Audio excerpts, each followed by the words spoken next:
সুপ্রিয় দর্শক, আসসালামু আলাইকুম। সবাইকে স্বাগতম জানাচ্ছি আজকের গুরুত্বপূর্ণ সংবাদে। প্রথমেই জানিয়ে দিচ্ছি সংবাদ শিরোনাম।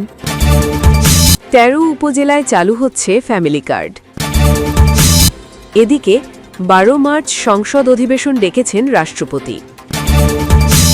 অপরদিকে ঈদের আগেই শতভাগ উৎসব ভাতা দাবি শিক্ষকদের, যা বললেন শিক্ষামন্ত্রী।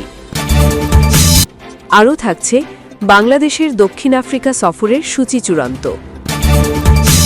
এবং সবশেষে থাকছে ক্রীড়া প্রতিমন্ত্রীর সঙ্গে বৈঠক শেষে ফারুকের অভিমত।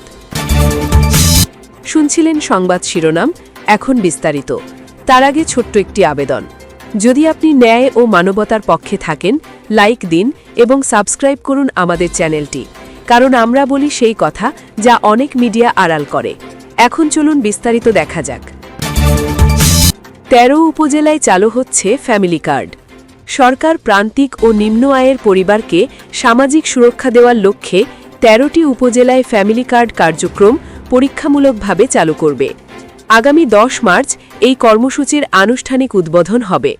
রোববার ২২ ফেব্রুয়ারি অর্থমন্ত্রী আমির খসরু মাহমুদ চৌধুরীর সভাপতিত্বে ফ্যামিলি কার্ড সংক্রান্ত কমিটির সভায় এই সিদ্ধান্ত নেওয়া হয়। সভায় জানানো হয়, শুরুতে ২টি উপজেলায় পাইলট প্রকল্প চালানোর পরিকল্পনা থাকলেও তা সম্প্রসারণ করে দেশের ১৩টি উপজেলার ১৩টি ওয়ার্ডে বাস্তবায়নের সিদ্ধান্ত নেওয়া হয়েছে। মহিলা ও শিশু বিষয়ক মন্ত্রণালয় ও সমাজ কল্যাণ মন্ত্রণালয়ের প্রতিনিধিরা জানান, ফ্যামিলি কার্ডের মাধ্যমে হতদরিদ্র ও দরিদ্র পরিবারকে সুসংগঠিতভাবে সহায়তা দেওয়া হবে। এ লক্ষ্যে গত ১৯ ফেব্রুয়ারি মন্ত্রিসভা পরিষদ একটি মন্ত্রিসভা কমিটি গঠন করেছে।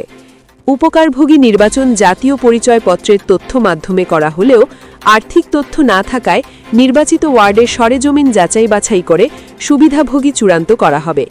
পরিবারগুলোকে হতদরিদ্র, দরিদ্র, মধ্যবিত্ত ও উচ্চবিত্ত ৪টি শ্রেণীতে ভাগ করার পরিকল্পনা রয়েছে।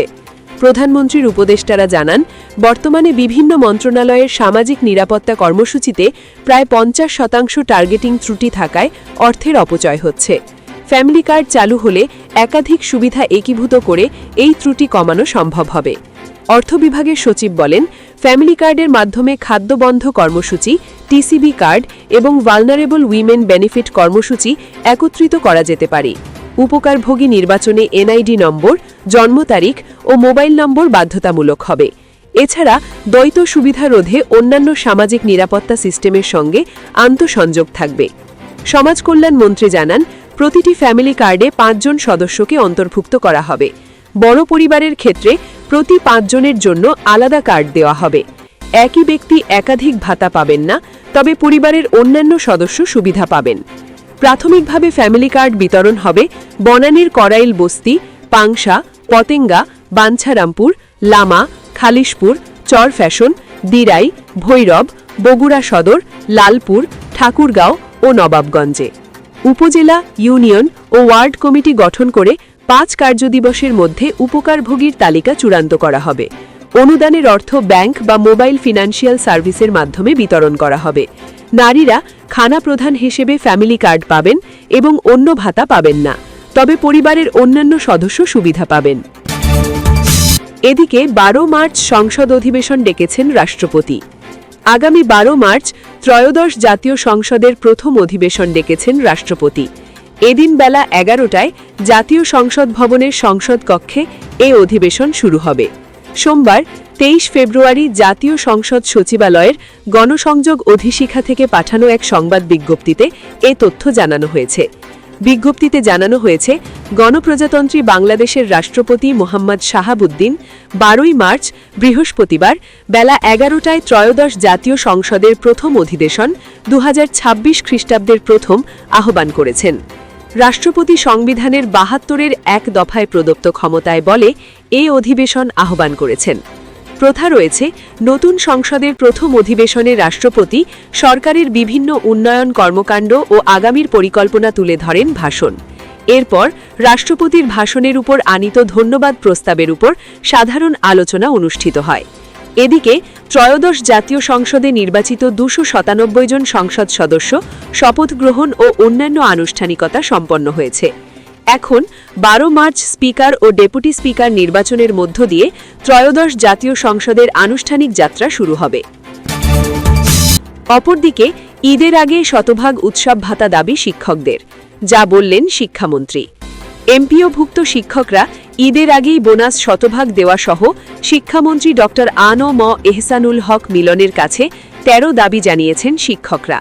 রবিবার 22 ফেব্রুয়ারি শিক্ষা মন্ত্রণালয়ে এক বৈঠকে দাবিগুলো তুলে ধরেন শিক্ষক কর্মচারী ঐক্যজোটের চেয়ারম্যান অধ্যাপক সেলিম ভুইয়ার নেতৃত্বে একটি প্রতিনিধি দল। বৈঠকে উপস্থিত ছিলেন শিক্ষামন্ত্রী ও প্রতিমন্ত্রী ববি হাজ্জাজ সহ মন্ত্রণালয়ের ঊর্ধ্বতন কর্মকর্তারা। সেলিম ভুইয়া বলেন, আসন্ন ঈদুল ফিতরের আগেই যেন বেসরকারি শিক্ষকদের শতভাগ উৎসব ভাতা এবং বেতন দেওয়া হয়। এছাড়াও শিক্ষকদের যেন কোনো আর্থিক চাপ না থাকে, যাতে তারা নিশ্চিন্তে পাঠদান করতে পারেন। এ বিষয়ে শিক্ষামন্ত্রী বলেন, শিক্ষকদের শতভাগ উৎসব ভাতা দেওয়ার বিষয়টি পর্যালোচনা করা হবে। শিক্ষা মন্ত্রণালয়কে সবচেয়ে বেশি গুরুত্ব দিচ্ছেন প্রধানমন্ত্রী তারেক রহমান। শনিবার 21 ফেব্রুয়ারি আমাদের ক্যাবিনেট মিটিং ছিল। মিটিংয়ের 90% সময় তিনি শিক্ষার ব্যাপারে সময় দিয়েছেন। তিনি আরও বলেন, দাবি দাওয়া নিয়ে আর রাস্তায় আসতে হবে না শিক্ষকদের, এগুলো নিয়ে আমরা কাজ করব। আরও থাকছে বাংলাদেশের দক্ষিণ আফ্রিকা সফরের সূচি চূড়ান্ত। চলতি বছরের শেষের দিকে দ্বিপাক্ষিক সিরিজে অংশ নিতে দক্ষিণ আফ্রিকা সফরে যাবে বাংলাদেশ জাতীয় ক্রিকেট দল। সফরে 2টি টেস্টের পাশাপাশি 3টি করে ওয়ানডে এবং 3টি টি-20 ম্যাচ খেলবে টাইগাররা। আজ সোমবার দক্ষিণ আফ্রিকা ক্রিকেট বোর্ড তাদের 2026-27 মৌসুমের ঘরোয়া ও আন্তর্জাতিক ক্যালেন্ডার প্রকাশের মাধ্যমে বাংলাদেশের এই সফরের বিস্তারিত সূচি নিশ্চিত করেছে। আইসিসি ওয়ার্ল্ড টেস্ট চ্যাম্পিয়নশিপের অংশ হিসেবে এই সফরের শুরুতেই হবে 2 ম্যাচের টেস্ট সিরিজ। জোহান্সবার্গে আগামী 15 নভেম্বর শুরু হবে প্রথম টেস্ট। এরপর 23 নভেম্বর থেকে দ্বিতীয় টেস্টে মুখোমুখি হবে দুই দল। টেস্ট চ্যাম্পিয়নশিপের পয়েন্ট টেবিলের সমীকরণে এই সিরিজটি বাংলাদেশের জন্য অত্যন্ত গুরুত্বপূর্ণ। টেস্ট সিরিজ শেষ হতেই শুরু হবে সাদা বলের লড়াই। 1 ডিসেম্বর থেকে শুরু হবে 3 ম্যাচের ওয়ানডে সিরিজ। সিরিজের পরবর্তী 2টি ম্যাচ অনুষ্ঠিত হবে 4 ও 7 ডিসেম্বর। সফরের সবশেষে থাকছে 3 ম্যাচের টি-20 সিরিজ, যা 10 থেকে 13 ডিসেম্বরের মধ্যে সম্পন্ন হবে। দক্ষিণ আফ্রিকা ক্রিকেট বোর্ডের প্রধান নির্বাহী ফোলেৎসি মোসেকি জানিয়েছেন, অস্ট্রেলিয়া ও ইংল্যান্ডের পাশাপাশি বাংলাদেশকে আতিথেয় দিতে তারা মুখিয়ে আছেন। তার মতে প্রতিটি সিরিজই 2027 ওয়ার্ল্ড কাপের সামনে রেখে দলগুলোকে নিজেদের শক্তিমত্তা প্রমাণ করার সুযোগ করে দেবে। এবং সবশেষে থাকছে ক্রীড়া প্রতিমন্ত্রীর সঙ্গে বৈঠক শেষে ফারুকের অভিমত। গত সপ্তাহে দায়িত্ব গ্রহণের পর আজ সোমবার দেশের সব ফেডারেশনের সঙ্গে প্রথমবারের মতো বৈঠক করেন যুব ও ক্রীড়া প্রতিমন্ত্রী আমিনুল হক। বৈঠকে বিসিবির পক্ষে উপস্থিত ছিলেন সহসভাপতি ফারুক আহমেদ এবং প্রধান নির্বাহী কর্মকর্তা নিজামুদ্দিন চৌধুরী সুজন। জাতীয় ক্রীড়া পরিষদে বৈঠক শেষের পর সাংবাদিকদের সঙ্গে আলাপচারিতায় ফারুক বলেন, আমি আসলে ক্রিকেট বোর্ডকে প্রতিনিধিত্ব করতে এসেছি। নতুন ক্রীড়া প্রতিমন্ত্রীকে শুভেচ্ছা ও অভিনন্দন জানিয়েছি। তিনি একজন খেলোয়াড় মনের মানুষ। তিনি আরও বলেন, মন্ত্রী সভা শুরু করেছেন অত্যন্ত চমৎকারভাবে। তিনি আমাদের মাঠ ও ক্রীড়া উন্নয়নের পরিকল্পনা তুলে ধরেছেন। স্কুল কলেজের কারিকুলামে খেলাধুলা এবং ক্রীড়া শিক্ষকদের বিষয়েও মনোযোগ দেবেন। দেশের 52টি ফেডারেশনের সমস্যার প্রতি তিনি খেয়াল রেখেছেন, নোট নিয়েছেন। আশা করি এসব নিয়ে কার্যক্রম হবে।